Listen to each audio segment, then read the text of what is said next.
نحمده ونصلي على رسوله الكريم اما بعد فاعوذ باللہ من الشیطان الرجیم بسم اللہ الرحمن الرحیم۔ امید ہے آپ تمام احباب خیریت سے ہوں گے۔ اللہ عز و جل آپ سب کو اپنی حفظ و امان میں رکھے اور خوب سے خوب علم حاصل کرنے اور اسے دوسروں تک پہنچانے کی توفیق مرحمت فرمائے، آمین بجاہ النبی الامین۔ علم ایک گوہر نایاب ہے، جس کے پاس علم کی دولت نہیں ہے وہ گویا بڑا محروم ہے۔ علم فضل خدا بندی اور انعام الہی ہے۔ علم اسے ہی عطا کیا جاتا ہے جسے اللہ تعالیٰ بھلائی کا ارادہ فرماتا ہے، یعنی اللہ تعالیٰ بھلائی عطا فرمانا چاہتا ہے۔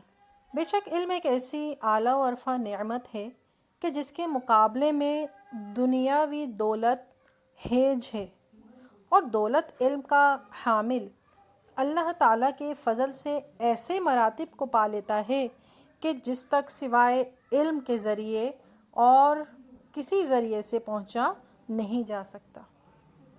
علم کی افضلیت کو حضرت علی رضی اللہ تعالی عنہ نے اس طرح بیان فرمایا ہے۔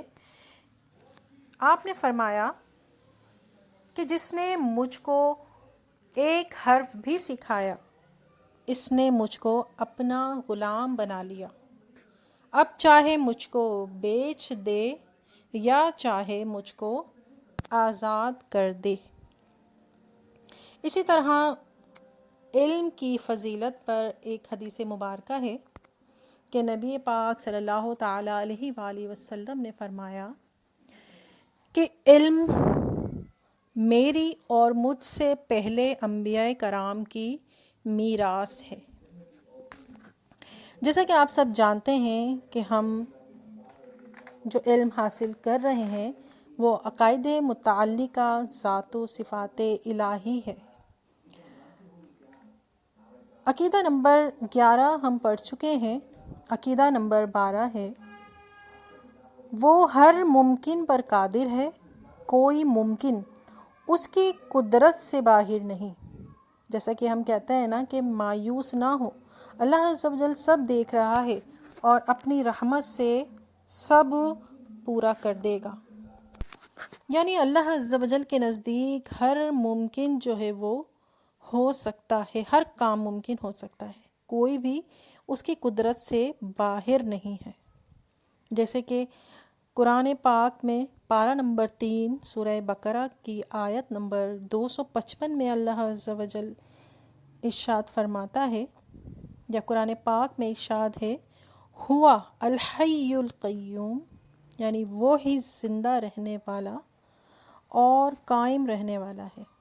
پھر اللہ عز و جل نے ارشاد فرمایا، یعنی قرآن پاک میں پارہ نمبر 1 سورہ بقرہ میں آیت نمبر 20 میں ارشاد فرمایا کہ ان اللہ علی کل شیء قدیر، یعنی کہ بے شک اللہ ہی ہر شے پر قادر ہے، کوئی چیز بھی ایسی نہیں ہے کہ جو اس کی قدرت سے باہر ہو۔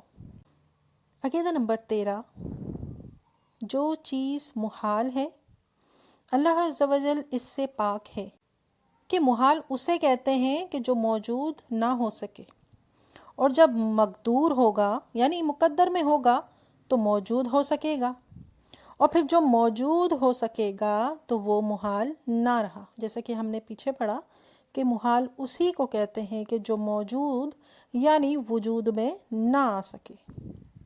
اسے یوں سمجھیے کہ دوسرا خدا محال ہے، یعنی دوسرا خدا ہو ہی نہیں سکتا، لیکن اگر یہ زیر قدرت داخل ہو تو موجود ہو سکے گا، یعنی اگر قدرت کے تحت وجود میں آئے تو پھر موجود ہو سکے گا، اگر موجود ہو سکے گا تو پھر محال نہ رہا، کیونکہ محال کہتے ہی اسے ہیں کہ جو موجود ہی نہ ہو سکے، اور پھر جب وہ موجود ہو سکتا ہے تو پھر اسے خدا بھی نہیں کہہ سکتے، کیونکہ وہ وجود میں آ سکتا ہے، تو پھر کیونکہ اللہ عز و جل کے لیے کیا ہے، کہ جو چیز محال ہے اللہ عز و جل اس سے پاک ہے، لیکن جو چیز موجود ہو سکے تو وہ محال نہ رہا، اور اس کو محال نہ ماننا وحدانیت کا انکار ہے۔ جیسے کافر جو بت پرست ہیں، بتوں کو پوجتے ہیں، وہ فنا ہونے والے ہیں، فنا ہو جائیں گے تو وہ خدا نہیں ہے، اور جو چیز فنا ہو جائے وہ خدا نہیں۔ جیسے یوں ہی فنائے باری تعالیٰ محال ہے، یعنی اللہ عز و جل کا فنا ہونا کیا ہے؟ محال ہے۔ اگر تحت قدرت ہو تو ممکن ہوگی، اور جس کی فنا ممکن ہو وہ خدا نہیں۔ اب دیکھیے، جیسے کہ میں نے آپ کو پہلے ہی مثال دی کہ جو بت پرست ہیں، بتوں کو پوجتے ہیں، وہ تحت قدرت، قدرت کے نیچے ہیں، وہ ہی قدرت نہیں ہے بلکہ قدرت کے زیر سایہ ہے۔ قدرت نے ہی انہیں، قدرت کی وجہ سے وہ تخلیق، انسان کو اتنی قوت ملی کہ انہوں نے بتوں کو تخلیق کیا۔ جب کوئی انہیں تخلیق کرنے والا ہے تو پھر وہ کیا ہے؟ ممکن ہے، اور جس کی فنا ممکن ہو وہ خدا نہیں۔ بت جو ہیں وہ فنا ہو سکتے ہیں نا، کوئی ایک ڈنڈا انہیں کھینچ کے مارے وہ ٹوٹ جائیں گے، گر جائیں غلطی سے تو وہ ٹوٹ جائیں گے۔ اسی طرح لوگ سورج کی پوجا کرتے ہیں، چاند کی کرتے ہیں، تو اسی طرح چاند کہ وہ بھی ڈوب جاتا ہے، اس پہ بھی فنا طاری ہو جاتی ہے، وہ بھی خدا نہیں۔